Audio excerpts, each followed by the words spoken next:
don't love America, you don't like the way we do things, get out! Are you saying that society should just let him die? No. Now, a greenhouse gas, one of them is what you exhale. There's only one God, and his name is Jesus. My friends, the United States is transitioning from a free nation to a police state. If Barack Obama becomes the president in November, I will either be dead or in jail. This is National Progressive Talk Radio, leaving old ways of thinking in the dust. Each Sunday at 9 p.m. Eastern Time, we challenge the lies of authority, tradition, superstition, and fear that threaten our future. NPTR, bringing you live progressive talk for a resilient and sustainable world. One planet, one humanity, under reason. Progress is the point. Now, here's your host, Sean Prophet. Good evening, and thanks for listening. Our guest tonight is Dr. Peter Boghossian. He is an instructor of philosophy at Portland State University. Dr. Boghossian's main focus is bringing the tools of professional philosophers to people in a wide variety of contexts. He has a teaching pedigree spanning more than 20 years and 30,000 students in prisons, hospitals, public and private schools, seminaries, colleges, universities, Fortune 100 companies, and small businesses. His fundamental objective is to teach people how to think through what often seem to be intractable problems. Dr. Boghossian's primary research areas are critical thinking and moral reasoning, specifically implementing practical strategies to change the public perceptions of faith and reason. His doctoral research studies, funded by the state of Oregon and supported by the Oregon Department of Corrections, consisted of using the Socratic method to help prison inmates to increase their critical thinking and moral reasoning abilities and to decrease criminal behavior. Dr. Boghossian, thanks so much for being with us, and welcome to the program. Thanks, Sean. I appreciate you having me on. Absolutely. So we're a progressive political show, so I want to ask you first, why should progressives care about philosophy and epistemology? I mean, for that matter, why should anyone? A lot of people, kind of seem to get by with what they call common sense or folk wisdom, and usually their eyes sort of glaze over if you ask them to put their brains in gear beyond that. What's your pitch to such people? What's my pitch to such people or people in general? I think everyone wants to have true beliefs. People want to align their beliefs with the truth, and there are ways to do that. There are epistemologies, there are ways to think about the world, there are ways to think and ways to think about knowing that are more likely, that will increase the likelihood that you'll have true beliefs. And the trick there is to figure out what those are and to put one's critical thinking cap on and think critically. And those are not hard to teach. Those processes are not hard to teach. The complicated thing is the attitudinal disposition that goes along with aligning one's beliefs with reality. Yeah, that's kind of what I'm saying. I mean, I think a lot of people are comfortable. They like what they believe what their friends believe, or they identify with, their church or their political party or whatever it is, and they just don't really think about it beyond that. So what's the advantage to someone, to go outside their comfort zone and, kind of engage with, with philosophy? Well, for one, you could misconstrue what's in your own interest. Right? If your beliefs aren't in alignment with reality, then you could be mistaken about what's good for you. And if you're mistaken about what's good for you, then you can't bring to bear, you can't change the external conditions in your life to help you flourish as a human being. I mean, look, we all want to flourish. We all want societies. We all want to live in healthy, vibrant societies. The question is, how do you do that? The most important thing, in my judgment, is first to eliminate unreliable processes of reasoning. Mm-hmm. And once we do that, then we'll be better positioned or better enabled to bring about these conditions to actually know what's in our own interest. Because a lot of people misconstrue what's in their own interest. Yeah, I was just going to ask, what can you give some examples of that, like how people are misconstruing things that are in their interest? Sure, I'll give you a ton of examples. The most glaring one is the Taliban. There's a group of people who have consistently misconstrued what's in their own interest. I'm just writing about this in my book. One of the things in my book, it's about how to use the Socratic method as an intervention to help liberate people from the faith virus. But people misconstrue reality in a number of ways. I knew a guy a few years ago, he was on a watermelon diet. The only thing he ate was watermelon. And he was, I'm not kidding, it's true, I've met him from the gym. He did this because he wanted to lose weight and regain his health, and it did neither. Right, He had I can misconstrued. Yeah, he had misconstrued what was in his own interest. He'd misunderstood it, the principles. He didn't apply reasoning to the situation. He kind of capriciously glommed onto something, and then he had external conditions that he brought about actually decreased the likelihood that what he wanted to accomplish. Right, but I mean, like, there's a big difference between, you know, somebody on a watermelon diet versus like the Taliban. So, like, how do you reach somebody who is so, you know, like the Taliban, where they're, I mean, it's not just, you know, it's an entire nation, you know, and region, you know, where they have elevated this kind of delusional thinking to, you know, to the law of the land, basically. Right. Yeah, it's the worst case epistemic scenario. It's where irrationality is at its zenith. The Taliban is the perfect example. When I was growing up, it used to be the Nazis, but we've graduated to the Taliban. So, I mean, the question is, how do you break through? On large-scale interventions, in terms of other cultures, I don't know the answer to that question. I don't know. No one's ever tried to do anything like that, so I don't know. On small micro-interactions, I have those every day. I help not to brag, but I've helped hundreds of people lose their faith. I mean, that's a much different question.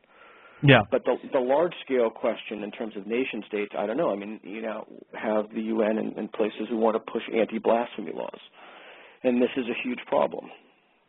Right. Well, so what did you do about the guy on the watermelon diet? Oh, well, he was just talking to me on the treadmill, and he used to spot me for a while. But I tried to ask him questions about it and such, but I didn't really do anything about it. I didn't give him a Socratic treatment. I didn't really do anything. I listened and I probed and I asked him a couple of questions, and frankly, I decided I do not have the time to solve everybody's epistemic crises. Yeah, well, for sure. Most people have heard of the term Socratic method, but might not be entirely clear about what it really means. Can you explain what that is for our listeners? Sure. It begins in wonder, so somebody wonders about something, and then someone has a hypothesis. So they say, you know, in Plato's Republic, what is justice? Well, justice is paying your debts. That's the hypothesis. And then it goes into a counterexample. So someone will say, well, if justice is paying your debts, then what if you borrow a knife from a man who's crazy? Should you render the knife to him? Should you give the knife back to somebody and pay your debts? And then they talk about that, which is the next stage, is the Olympus. It's generating counterexamples and thinking up, you know, questions or ways to call into question the hypothesis. And then you either accept or reject it, and then ideally you'd act accordingly. So that's basically the Socratic method. It's a way to teach. The bottom line is it's a way to teach by asking instead of telling. It's very ineffective to teach someone by telling them anything. There are exceptions to that, like if you want people to memorize lists of things. It's much better to give someone an engagement of the idea by asking them questions about it. Mm-hmm. So, can you kind of go through maybe a just short Socratic dialogue for getting through to this guy on the watermelon diet? Well, yeah. I mean, I could. At this point, I've only been doing that with faith for so long now. But yeah, I can absolutely do it with the watermelon. The first order of business would be to ask somebody, well, why do you believe that?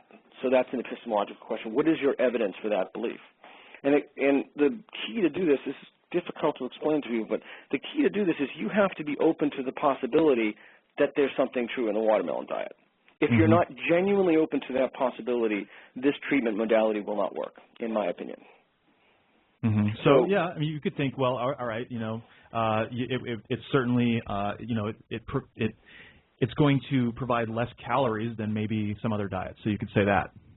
Yeah, or maybe you just get so sick of eating something over and over again that you eat fewer calories and then don't gain weight. I don't know what the connection would be to one's general health unless you want to make a causal claim and that said that if you lost weight you'd be more healthy by definition. But so basically you're asking someone if they agree with themselves. So here's what you do. So you'd say to somebody, okay, what's your evidence for that? And they say, well, I read it in this book. And you say, well, has it ever been studied? Have you ever read other books that say it's not a good? Have you engaged in a conversation about these topics? Are you qualified to make a judgment about this? Have you had a class in nutrition? Have you asked an expert? So you call those claims into question by undermining the knowledge that they have. And then you test their justification. You see if the reason for their believing it is actually sufficient to warrant belief in the fact that eating only watermelons. I think he ate I can't remember so long ago, but I think he ate something else beside watermelon, something weird, but basically just watermelon all the time. And so almost invariably you will find that people do not have good reasons for believing what they profess to believe. And I think that's I'm sorry, go ahead. No, well, I was going to say in one of your lectures, you brought up the three characteristics of delusions. And, one of those is certainty, and the second is incorrigibility, and the third is implausibility. And, this seems to describe the beliefs of not only, people about, health fads or whatever, but also, the Tea Party and increasingly in the entire Republican Party. Right. Can you talk about these characteristics and how you may observe them in today's political landscape? Sure. I want to say that I'm not a liberal or a Democrat or a Republican. I certainly have social views that tend to be more socially liberal, but I just want to say I don't think any one party has a monopoly on bad thinking. I will say that it's incredibly unfortunate in our democracy right now that the Republican Party has been hijacked by religious maniacs. I don't know, do you watch the show Newsroom? Oh, yeah. Yeah, that's a great show. There's a great line, Will McAvoy, the protagonist, has a great line in it. I'm a liberal because I believe hurricanes are caused by barometric pressure and not gay marriage. Right. Yeah, I think we need a multi-party system, or at least a two-party system, to have a vibrant democracy. And what I'm seeing right now, the main presidential candidate believes that the Garden of Eden is located in Jackson County, Missouri. That's a problem. That's a huge problem.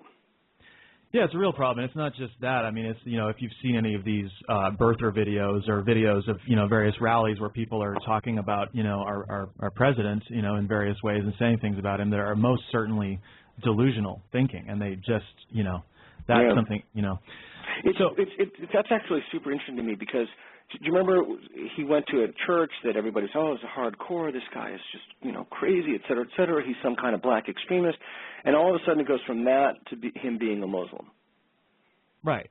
A move that I never understood. But again, I really want to say to you that I don't think that my work with faith has anything to do. I'm happy to talk to you about politics, but the problem is oftentimes when we engage in political issues, we're overlooking what really, in my opinion, what really matters. And what really matters is that we have a lot of people who formulate their beliefs on the basis of insufficient evidence, and we have people who use faith to formulate beliefs, and that has gotten us in a freaking mess that is just almost intractable. It's a huge problem.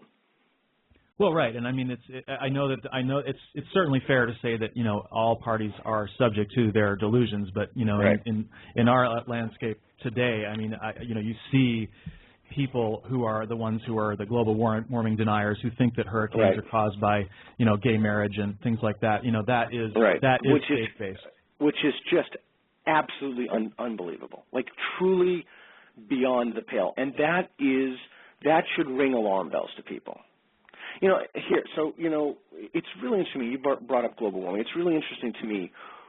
The science of global warming is incredibly complicated, and I want to be clear that I'm not a global warming skeptic. I believe that it's anthropogenic, that is caused by humans, and I also believe we should apply some kind of precautionary principle, that is, act in such a way that it's true, because I think that the overwhelming majority of there is a scientific consensus. That doesn't mean there aren't dissenters. But when I looked a little while ago at the votes in Congress, when I looked at these votes, they fall along party lines. That's extraordinarily interesting to me. Because in order to even begin I have a buddy of mine who has a PhD in physics, and he was telling me there's just no way that I understand this stuff. It is way too complicated. So by what basis? The fact that Republicans vote on one side and Democrats vote on another side tells you that this is an ideological issue and not based upon evidence. Right, but don't you think that the faith and their epistemology of the Republican Party plays into that ideology? Unquestionably, absolutely unquestionably. In fact, I have a guy who's a global warming scientist, and he talked about endorsing my work, and we made a joke. Normally I warn people when they endorse me that they become targets of crazy people, but him I didn't have to worry about him because he's targeted by the same people who target me. Right. Well, the same people who are global warming deniers. Invariably, it's like a Venn diagram with those two circles, and each circle is overlapping 95%. Right. Well, and a lot of people, they talk about the need for education to improve the political dialogue and get rid of, false beliefs, false premises that are holding back progress. But it seems to me like the incorrigibility factor makes that next to impossible. And incorrigibility comes from the fact that people, they don't really seem to want to follow where the truth leads. What can we do about that? Well, that is I'm not sure I believe that. I think that everyone wants to have true beliefs. And Plato is pretty specific about this. He said people act in a certain way. They don't knowingly do bad things. They don't have the right information. And I think, it's a very complicated question. It's certainly, education is part of it, but it's not exclusively in the domain of education. I don't even know where to begin to answer that. Treat faith like a public health crisis is the first thing. Find out, what bodybuilders do when I used to, don't ask me why, but I used to love professional bodybuilding. Found it fascinating. When guys train, or use jiu-jitsu to use a more pedestrian and less weird example. When guys train in jiu-jitsu, do you know what jiu-jitsu is? Yes. Wrestling, combat wrestling. One of the things people will tell you is find your worst aspect of it and try to fix it. So I think the worst aspect, the thing that's leading people away from the truth, are unreliable processes of reasoning. And in a pie chart, the overwhelming majority of those would be faith-based. Faith is leading. Faith is causing us to deny. I got in a rather heated discussion with someone the other day who called me some very nasty names, which is surprising and important. I actually tell you on the air what he called me. He called me a fag lover. And I told him that I don't understand how marriage equality is suddenly or has evolved. Like, what's the genealogy of marriage equality being a liberal issue? Why isn't this a civil rights issue? Well, right. It's certainly a libertarian issue. If you look at the people who were propagating this hate, almost invariably they're faith-based groups. Almost invariably. So this is a problem. People are being hurt. Citizens are being denied rights. Right, and the climate issue is even potentially way worse, orders of magnitude worse. If we don't do something about it. And I'm going to come back to this incorrigibility idea because there is a chain of beliefs that are tied together, and it's faith in conservative Christianity really in this country, and the fact that God will provide a solution, and that we don't have to worry about climate change. Therefore, and I think that. Asking people to accept climate change in a lot of cases means you're asking them to give up their faith, really. And so I just want to know what how can you? I know it's a hydra-headed kind of monster. Yeah. But how do you which head do you attack first? Well, I don't know. I don't know if there's an answer to that question. I don't know if I'm qualified for that question. I certainly don't have post-PhD level knowledge in atmospheric physics and chemistry and everything else that would be required to bring one to bear on that. I think that denial of climate change is a symptom of other epistemological problems. It's a symptom of the fact that people use unreliable processes of reasoning. Look, here's the question. Is there a difference between healthy and unhealthy cognition? Right? If you say no, well, that's pretty much the end of the interview. That's it, right? If you say yes, then what we need to do is we need to figure out what those are, and we need to treat faith as a public health crisis. Because if you look again, write down all the issues that you think are just completely insane, like people are just way off the mark about. Almost invariably, faith-based groups will be behind those. And just to use two that we've talked about, global warming and gay marriage. And so maybe we conceptually, I'll give you a solution. I don't know if it's going to work, but here's just an idea. We conceptualize faith as an epidemiological crisis.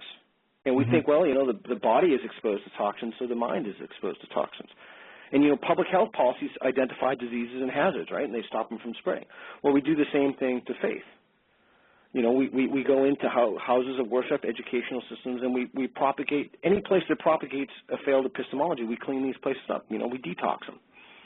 And, of course, how do you do that without, interfering on people's freedom of religion? Well, look, please remember, I'm not saying this should be made illegal. I'm not saying that we should, people can believe any crazy thing they want. People can be racist, et cetera. We can't legislate against that. One way, attack of the theocrats, Sean Fairclough talked about, one thing we can do is we can implement tax measures. We can remove the tax-exempt status of religious organizations and institutions. We can take the money out. You know, there's a housing exemption that people get that they can claim as a tax deduction. We can go after these organizations financially precisely because we know that they have crossed the line and they have entered into politics. Right. And I think the IRS is supposed to do that anyway, but they seem to let a lot of people get away with things. Yeah, I'm sorry, go ahead. Oh, well, I was going to say I want to definitely talk more about the religious issue, but I have a couple more questions about philosophy. Sure. So one of your specialties is moral reasoning, and I'm not an expert in the area, but I've always been fascinated by the paradoxes that have been presented, and one example of that is this so-called trolley problem. Are you familiar with that? People love that. Yeah. People love that. When I used to teach the intro, I let the kids do a paper or anything they want, and it's unbelievable. 90-95% of the class shows the trolley problem. It's just fascinating stuff. Yeah, and would you be willing to describe and discuss that for our listeners? Sure. Basically, a train is coming down the track, and there are so many variations, literally an infinite number of variations. Sometimes there's a fat guy on a railing. Do you push the fat guy off the railing, stopping the train and preventing the deaths of 5 people? And we just accept by fiat means just accept that it's true for the purpose of the example, that if you actually push the fat guy off, the train would actually not hit the people. Well, you ask people, how many people believe this? And they say, okay. And then all you do is it's a wonderfully fun little exercise. You just keep tweaking the example. Some people say, well, I wouldn't push him. I say, okay, well, what if you put your hand on the rail and just jiggle it a little bit? Then, in the class of 100, you get a few people raise their hand. Say, okay, well, what if you don't have to jiggle it, just have to lean on the rail just a little bit, because some people now are always paranoid of security cameras. So you would never get caught. There are no security cameras here. Well, maybe a few more hands. But then when you start tweaking the other variable of the people who get killed, 5 people. Well, one is a heart surgeon. Well, there are a prison cleanup crew. And then you tease out people's reasons for why they push the fat guy or don't push the fat guy or why they do what they do. It's fascinating. Yeah, and I mean it also comes up in the context of, for example, to be clear, this problem is, killing one person to save 5. And right. Sometimes you think, well, what if you could harvest the organs from one person who was living to save 5 people who otherwise die? And almost nobody wants to do that. Yeah, that's Gilbert Harman's example as a counter to utilitarianism. So, the way that can be presented is, so you ask, okay, somebody's dying. Can we take the organs out and give them to 5 people? Well, what if a perfectly healthy person comes in? Can we remove her organs and then give those to 5 people? And almost invariably people will say, no, we shouldn't. And then the question is, well, why not?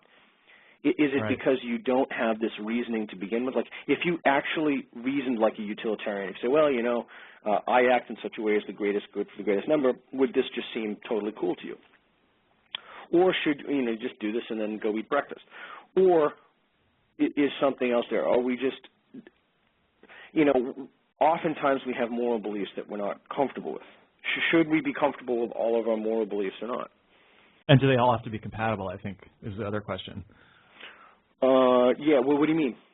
Well, in other words, like if you believe that everybody has a right to live, but then, can you also think that it might be a good idea at some point to sacrifice one person to save 5? Yeah, so those compatibility tests are key, and often, again, what we find is people don't really have reasons for their moral intuitions. And one of the things we can help people do is to articulate those moral intuitions and tease out contradictions in those moral intuitions. Do you have an opinion as to what the right answer to that trolley problem is?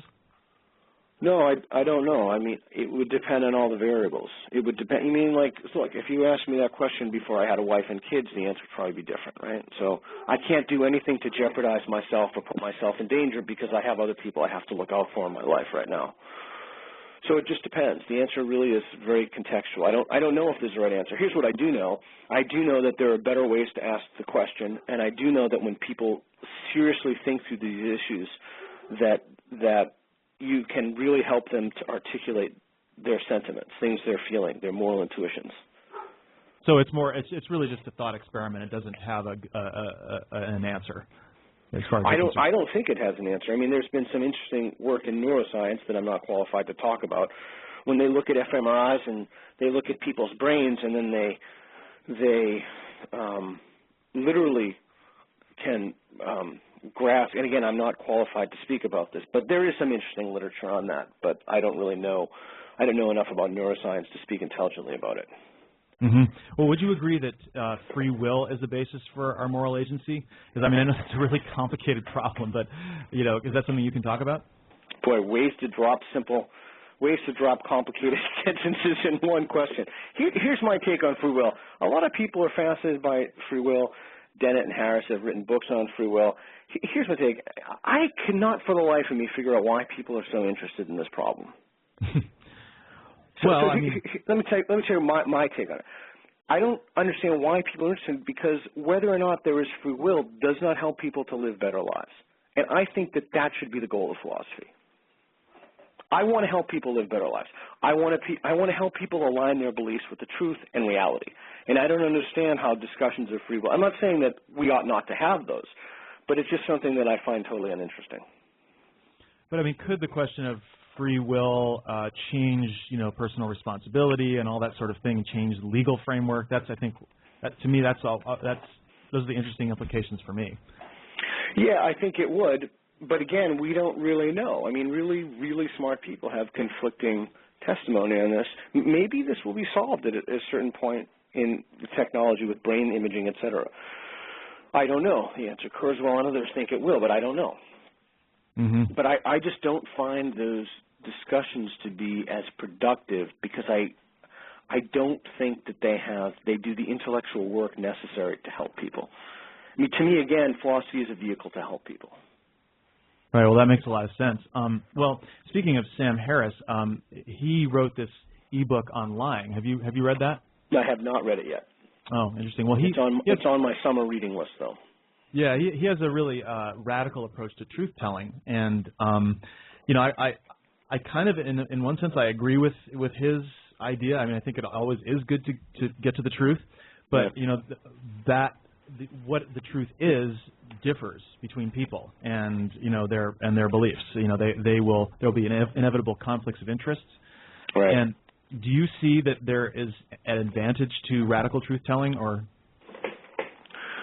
Again, I haven't read the book, so I can't say. I don't know what Harris's position is. I can totally see, in a context, that there's an advantage to radical truth telling in terms of one's own authenticity.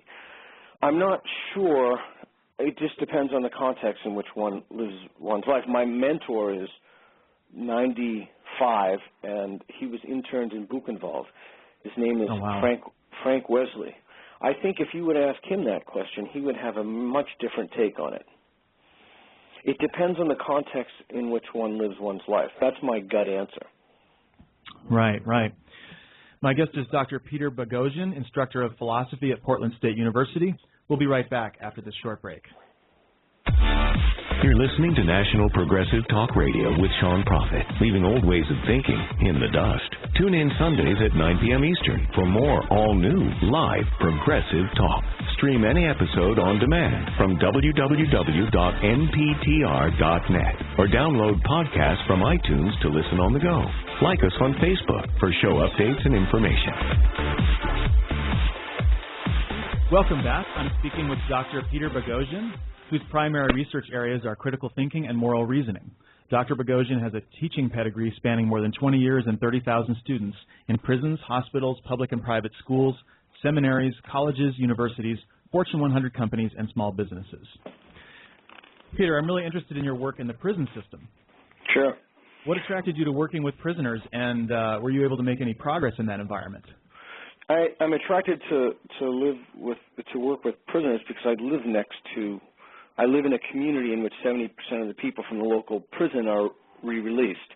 So this is a problem. This is a huge problem, and this is actually something I can do something about. I can't do something about many of the problems in the world, but this is actually something that I feel very comfortable with. So, and I've always been fascinated by prisons. So I had a Socratic program, and that program is available online. Maybe you can post it to your site. I can send you the syllabus, in which I take people through a series of philosophical questions from the ancients, from antiquity to modern day. What does it mean to be a man? What is justice? Are there things worth dying for? Can a man be unjust towards himself? And I give people a Socratic treatment, and that consists of basically what we talked about before, asking them targeted questions and helping them to, teaching them by asking instead of telling, so that they can kind of hone their moral reasoning, their thinking skills. And what were the results? I mean, how did you see that changing people's lives? The results were good. I didn't have the mandate to quantify those with a metric, so I couldn't track recidivism. But we don't really think in terms of recidivism anymore. We think in terms of desistance to criminal behavior, whether or not people desist from behavior. And I had 2 people look at those results objectively, and then I had a follow-up group with questions. I gave 2 instruments. They call them instruments like questionnaires, in which the inmates filled those out. And those had some validity and reliability, and it seemed to do well. I don't know what happened to the men in the study.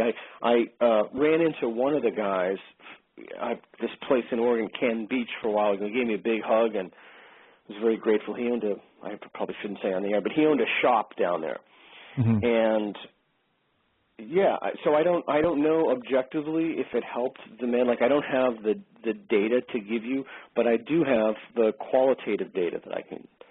Yeah, I'm just really interested in like how your interactions were with them, and like most people have never been in a prison and never really had any interaction with prisoners. So I'm just really curious as to how that worked. Giving them this, what I would consider high philosophy. Well, how did it work? I don't know if it was necessarily high philosophy. It was an honest, genuine, and open conversation that wasn't mediated by political correctness or what people should or should not say. It was a very genuine engagement about substantive moral issues and what it takes to live a good life. That's Socrates' question. Well, what does it mean to live a good life? I think we all want to live a good life. Like I said before, I think we all want to have true beliefs, but there are things standing in the way. For these guys, it's a lot of structural problems, rough upbringing, bad schools, et cetera. And what did the interactions look like? I've published them. You can see a lot of the interactions online, or I can send them to you so you can post them for your listeners. But they were very raw and very real, and everyone told the truth. So they would say something, what are the limits of friendship, I think was the question, something like that. And the question came up, would you help your friend dispose of a dead body? And right. We talked about that. Someone said, well, what if he raped, what the guy said, yeah, I'd help my friend no matter what. And another inmate said, well, what if he raped a girl? And he said, what are we going to do? I killed her, what are we going to do? And so we had those raw and honest discussions for about 12 hours, and that constituted a treatment. So I taught them how to the best of my ability, I taught them how to look at claims and how to ask themselves if the actions that they're taking, which is actually funny because this gets back to your question about why be rational and why seek truth, because you can misconstrue what's in your own interest. And I think a lot of those guys in there misconstrued what was their own interest. I don't think, as Plato did, and that was one of the questions on the syllabus, actually, can people knowingly do bad things? And when you talk to prison inmates about this, they'll tell you that the answer is no, that they did not think that they were doing bad things, that they just didn't know. They didn't have enough information. So you teach them how to think through problems so that they don't feel trapped. A lot of these guys feel trapped in their lives. And the problem is that the state has really slashed, it's called programming, they've slashed a lot of the budgets for this stuff. So I have a very cost-effective treatment using the Socratic method, in which I help people think about moral questions, and hopefully they'll act on those, which is what you said before, the Socratic method. That's the 5th stage, act accordingly. Yeah, well, that's really great. It sounds like a great program, and I really hope that it can be expanded, or that they have access to that, because I can't think of any better way to help people get back on their feet. Now, prisons are typically extremely religious environments, right. And I'm just wondering if it was harder for you to help inmates with faith-based beliefs than those that didn't, or were there any that didn't have faith-based beliefs? There were a few. To do a study, and I actually would like to talk about this if we have time. To do a study, you need IRB approval, and I didn't have IRB approval. It's like human subjects, independent. So it's a review board who reviews your study. I didn't have approval to disabuse anybody of their faith, so I couldn't do that. I basically helped people work through moral problems, but without question, there were people who held faith-based beliefs, and that was a hindrance to their treatment, right? Because faith-based beliefs aren't revisable, which gets back to our other thing in the discussion about the three criteria, Jasper's criteria for delusions. Mm-hmm. So they hold these with absolute certainty, and if somebody starts from the get-go with holding a belief with absolute certainty, it's by definition difficult to disabuse them of the notion. Yeah, and I'm just, I also think that there's a lot of support in prisons, because I think a lot of wardens, a lot of judges, right. are religious and they impose religious requirements. Exactly. In sentencing. That's exactly right. They're furthering the problem. They're taking these guys further away from reality. They're giving them the exact opposite tools that they should be giving them. And they're doing it, well, for a number of reasons. But one might be that they think that there will be certain benefits of this. So they think if, getting be like philosophy, Plato has this idea of myth of the metals. We tell people of different social classes that this metal and gold and silver, et cetera, that is the worst possible thing you can do for these guys. These guys don't need to get further from reality. They need to align their beliefs with reality. They need to understand, the two golden metrics for recidivism, jobs and housing. They don't need to pray about getting a job or getting housing. They need to learn how to actually find a job. They need to learn how to find, how to use the internet, et cetera, et cetera. So yeah, you're absolutely right that this is a huge problem. Well, and that's the thing. I mean, you're talking to them about, moral problems and, would you help your friend hide a dead body and all that sort of thing. And a lot of people would say, well, introducing them to religion would help them be more moral. What is the Why? main? Well, why? I'm not saying it. I'm saying that this is something that you hear all the time. And so I don't necessarily agree with that, but I'm saying, well, that's the question I would ask. Why would somebody think that? And again, the other question is, should we? I don't feel it's ethical to lie to someone on the hope that it could possibly have some utilitarian benefit, and then we'll hope that they won't, go out and commit crimes. I mean, that's ridiculous. What are the worst? Yeah. Well, what are the worst moral problems that you see with Christian beliefs, for example? So even answering that question is problematic to me. I think that the worst moral problem is the epistemology itself. Is the whole thing takes you away from reality. It entrenches you in a delusion. And I think for me to cherry pick, well, here's a belief, no, that's the whole thing. The whole thing is a failed epistemology. It will not take one closer to the truth. And the sooner that we empower people to say that, the better off we'll be. It's the only way. It's one of the only ways that we're going to stop this is if we start speaking up. Right. Well, in the first half hour, we talked about these delusions, and you mentioned in one of your lectures also that in the DSM, which is the Diagnostic and Statistical Manual of Mental Disorders that's used by mental health professionals, there's an exemption for religious delusion. What kinds of beliefs do they consider a religious delusion? Why are they exempt? It's very specific. It says, is not an article of faith. So faith-based beliefs get a pass. All other delusions, we can call people out on other delusions or we can medicalize other delusions, but not faith-based delusions. That has to change. In fact, it is essential. If there's one thing that we can do, that would be the thing to fight the faith virus. That would be it. Yeah, and do they give any justification for that at all, or just faith? There is no justification for it. One of my students is currently writing a paper, and she's going to submit it to the DSM committee. I don't know the history of it. It would be extremely interesting to know why. My guess is that politics put it in there. That would be my guess, but I don't know the answer to that question. But this ties in very nicely to the other thing that you were speaking about, that we were talking about. For when you do a study, you can't look. I can go into the street and help people lose their faith, or then I can blog about it, or I can go on YouTube and post a video about it, et cetera, et cetera. but I can't publish in a peer-reviewed journal until I have IRB approval, until I have human subjects approval. And I can't get human subjects approval because of this one line in the DSM. Because right now, faith delusions aren't considered to be delusions. That's so really once interesting. yeah, it's fascinating. So if we can manage to take out that line, then what we can do is we can bring to bear the skills of philosophers and clinicians, etc., on the problem of faith. And we can develop treatments to help separate faith from its host. But we can't do that. We can't get IRB approval. We can't make a substantive contribution to the literature. And by literature, I mean in a broad possible sense, not just the psychological literature. We can't do that until we get that exemption removed. The moment we do that, we can then start designing interventions to separate people from their faith. Yeah, well, what really blows me away is that you can't even study the problem. You can't even get approval for a study.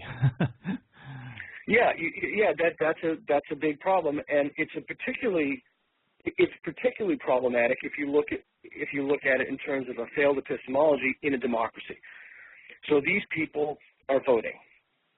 These people are making decisions in a commonwealth, in a community for the commons, again, whether it's just to use the only two examples we've talked about, global warming or gay marriage, these people are predicating or basing their opinions on an unreliable process. And it's hurting all of us. And you're right, if and I'm not an expert in global warming, again, global climate change, I'm not, but if some of the predictions are correct, this is a species-threatening event. So we are having the political process hijacked by people who are using faulty epistemologies, who believe the Garden of Eden is in Missouri, and we're giving these people a pass. Yeah, and I think it's and that's the problem. It's impossible to end.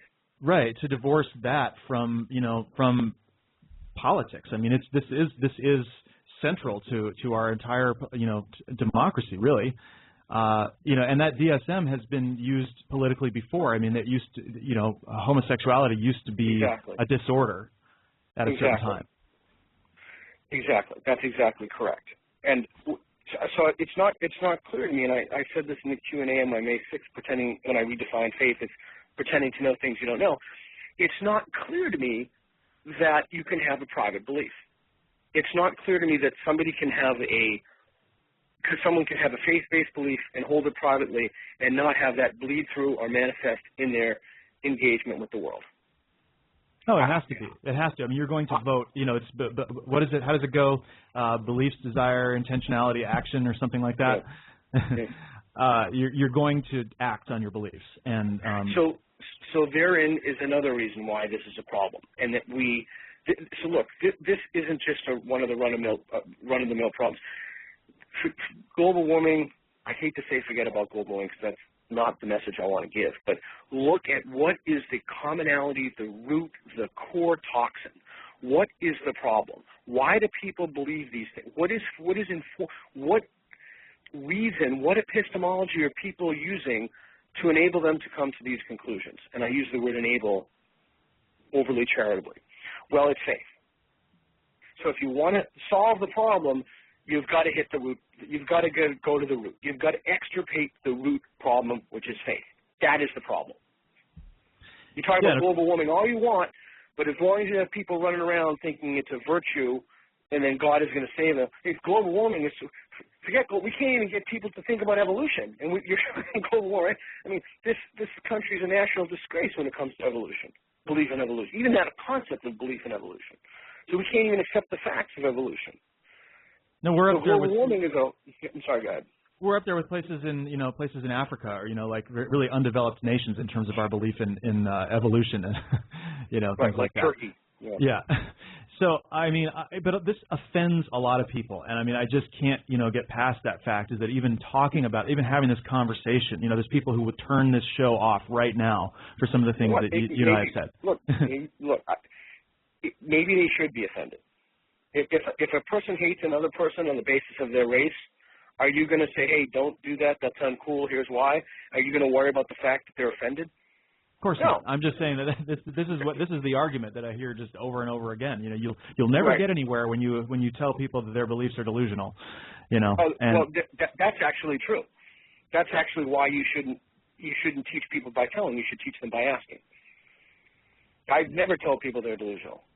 I let people come to their own conclusion by asking them questions, and I don't just leave them in the cold either. And the solution that I advocate is, look, we need to be more careful about what we think, what we say, and how we act. And the way we act has consequences. We live in a society, right, with other people. And when we engage people of faith, the way not to engage people of faith is to just tell them they're delusional or to get mad at them. Those are counterproductive approaches. We need to help them. They are infected by a virus or something that is damaging the way they think about their world. They've misconstrued their own interest, and they're hurting people. Yeah, and I read in some of your background material that you don't call yourself an atheist. Is that the reason? Well, are you familiar with all this stuff with Atheism Plus now? I've heard of it. Yeah, no, I don't. My lack of belief in something does not constitute an identity for me. So what do you think is the tenable or justifiable philosophical position with regards to gods and religion? Well, I don't. What do you mean? Flesh that out. What do you mean? Well, okay, so if you can't say, you're not going to go around saying you're an atheist, and you can't tell people that there's no God or whatever it is because you don't know, and we have that epistemological problem with atheism. What is the defensible philosophical stance? All right, hold on. So we're having a great conversation here about metaphysics, about epistemology, about how we know things, about the consequences of unreliable epistemologies, and then you drop metaphysics on me. So we're right. I mean, so you started talking about conclusions about entities. I would say imagine, but supernatural entities in the world. So rather than talk about supernatural entities in the world, the question should always be how someone knows it. Like, what is one's justification for this? And if one has sufficient justification or reason to believe what they believe, then we can have this discussion. So I try to never messy up these conversations, these really lovely epistemological conversations with any form of metaphysics. But I will say a couple things with that regard. If somebody would like to present me with their evidence, and as Dan Barker says, if what is there to debate about God? We've been doing this for 2,000 or 1,000 years or 2,400 years. Mm-hmm. What is there to debate? If somebody would have had evidence or reasons that were compelling, those would have been brought forward by now. But still, I'm willing to consider the ontological argument or whatever argument one wants to make. But without evidence, I'm not going to lend my belief to that. Yeah, I mean, I think that makes perfect sense. I just end up, because it's the default position, the supernatural is such a default position in society, you always end up getting, they shift the burden and they say, right. Well, you can't prove there isn't, and that's kind of what I was getting at. It's how do you counter that argument?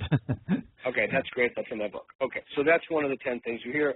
You can't prove there's not. So here's the way that I deal with that. So I will say to somebody, can you prove that there are not little blue men inside of Venus? They will say no. Most people say no. I can tell you what to do if they say yes. If they say that, they say, okay, so do you believe that there are little blue men inside of Venus? They will say no. So what makes God different? Right. But then there's always a shifting that goes on afterward. Even if they say, well, what makes God different, then they will not usually answer that question directly. Yeah, it depends. It depends, but just that idea that, okay, look, the problem with here's the problem. There are different sorts of arguments that one can bring to bear. The problem with the argument, well, you can't prove it not to be true, is that the person who will give that usually has not done sufficient intellectual work to really think through the question. So you can't provide the type of response that you would normally provide to somebody who has a more thoughtful belief system. Right? So you have to kind of tailor your response, and I hate to say it, but it's true, you have to kind of dumb it down. So anybody who's going to say that from being, there are actually pretty reasonable, thoughtful arguments that one could give for why there could be a God. Mm-hmm. You can't prove it not to be true is not one of them. Right, right. Well, and there's also this thing that I've heard quite a bit where believers will talk about faith in science as a way of justifying their beliefs, or at least they try to put themselves on a level playing field, like their epistemology is just as good as science. I mean, how would you respond to that? Don't scientists at some point have to make a leap of faith that their methodologies are reliable? No. That's okay. So science is the antithesis of faith. Science is a process, and that's key. It's a process in which there are multiple redundancies and checks and balances and safeguards against our prejudice. So science has a built-in corrective mechanism. It's called hypothesis testing, and that enables us to weed out false claims. Here's a big difference. Claims that come about as the result of a scientific process are held as tentatively true by scientists, unlike faith claims, which are held as eternally true. And that gets back to what we talked about before, to Jasper's delusions about the ability to revise a belief, which also, by the way, goes back to the American Philosophical Association's 1990 report about critical thinking. The ability or the willingness to be trustful of reason and revise a belief. So science, one does not have faith in science. Mm-hmm. Well, I mean, and this is like the last area I kind of want to get into, and that is that, you know, Nietzsche said there are no facts, only interpretations. And yes, that's right. Moral phenomena, he said, yeah. There's all sorts of skepticism in the philosophy of science that goes beyond methods of measurement and observation to the very core assumptions of the possibility of the human ability to have, you know, reasonable certainty and knowledge. Right. And so, this is good. This is actually a legitimate thing. It's something that we ought to take seriously and entertain, unlike, well, you can't prove it not to be true. Now, I don't mean we shouldn't entertain that when someone says that to us, because I personally think it's incumbent upon me, no matter what someone says, to help separate the faith virus from them. But if somebody gives the question is, that is absolutely correct. That's why we hold knowledge claims in science as provisionally true. We keep a space in philosophy called doxastic openness. We're open enough in our beliefs so that we're willing to revise them. Faith doesn't have any corrective mechanism. It has no room for one to revise one's beliefs. And I think some people sort of see that as a weakness, and they see it as like, well, we know these things, and you have provisional, like you can't absolutely say how the universe began or things like that. Right. And that, You're right. You are absolutely correct. People do see these things as a weakness, and in part it's because they think of faith as a virtue, and they think, it's a complex dance of problems. And that's why we need some cultural changes and some cultural shifts. We need to be more comfortable with ignorance. We need to be more comfortable with not knowing something. It's okay when someone asks you a question, if you don't know the answer, to say, I don't know. So if you really want to make your epistemic situation worse and you want to drag down the whole community and society, then just keep pretending to know things you don't know. Giving an honest answer about where the universe came from and saying, I don't know. Some people like Victor Stenger, etc., like Lawrence Krauss, some people have, I don't know enough about cosmology or quantum cosmology to know, I don't know enough about the subject to know. But I do know that I don't know is a great response. Mm-hmm. And you should never bow your head or mumble in the defense of reason. You should never be ashamed to say, I don't know. Well, I certainly feel that way, and I'm just, I see it as a bit of a communications problem, in a sense that, to make people understand why I don't know is often the best answer. What do you think about that? I don't know if there's a strategy or a tact that one can take. I was in an office recently with someone, and he was a philosopher and he was a student of mine, and he asked me if I read an article, and I said no, I didn't read it, and he was shocked, and he turned to the student and said something like, I can't believe this guy's professor of philosophy hasn't read this article. I said, nope, haven't read the article. So, people can try to make you feel any way you want about something. Whether or not you buy into that is up to you. Right. I don't know if there's one strategy that you can take. I actually find the whole thing kind of sad. That we would have to, that you would feel bad if, I mean, just think of how crazy that is. That you would feel bad that you didn't know where the universe came from. Right. No, I mean, that's what they try to push to make you believe in the creation story. And that's, that is very sad, right. Okay, hold on a second. Hold on. Just because I don't know where the universe came from doesn't mean that I have to, again, that's an epistemological question. Why do you think that your particular superstition is true? Again, it gets back to what we talked about before. You really have to be open to the fact that it is true. It's admittedly incredibly difficult for me to do that now because I've asked people this every day for 25 years. Why do you believe that? What is your evidence for that? Why do you think that? And I have yet to meet one person who's come up with anything sufficient. Yeah, and of course there's thousands of different creation myths, and how do any of them know which of those are true? Right. If any of them are. Yeah, and just because I don't know, it doesn't mean that you know. Yeah. But it could be. Someone will say, well, it could be true. Yeah, well, okay, it could be true. Well, it could be true that Apollo is sitting up there, or Zeus, or what have you, or the Emperor of Japan. A lot of things could be true, but I don't lend my belief to a lot of things. I lend my belief to what I have the evidence to believe. And if I don't know, I say I don't know. I don't pretend to know something I don't know because I don't want to misconstrue what's in my own interest, because I want to live a good life, because I want to do the right thing. And every time I pretend, I take myself further away from those goals. Well, I don't know what I can add to that. That is a fantastic summation, and I thank you so much for being with us tonight, and it was very enlightening. Well, thanks. It's a pleasure. I've enjoyed it, and I enjoy your show. Thanks so much for having me on. Absolutely. You can follow or contact Peter Boghossian on Facebook, Twitter, and the web at philosophynews.com. That's it for our show for now. Have a great Labor Day holiday. Stay cool, stay progressive, stay active. Good night.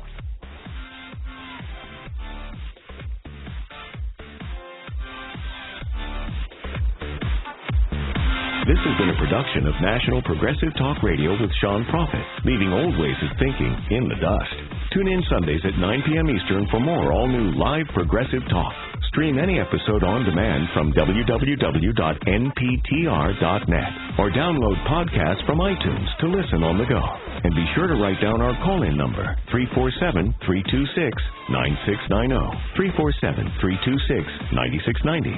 Like us on Facebook for show updates and information. This program is a production of NPTR, which is solely responsible for its content and is copyleft under a Creative Commons Attribution Non-Commercial Share-alike license. NPTR, where progress is the point. Theme music, copyright 5 Alarm Music. All rights reserved.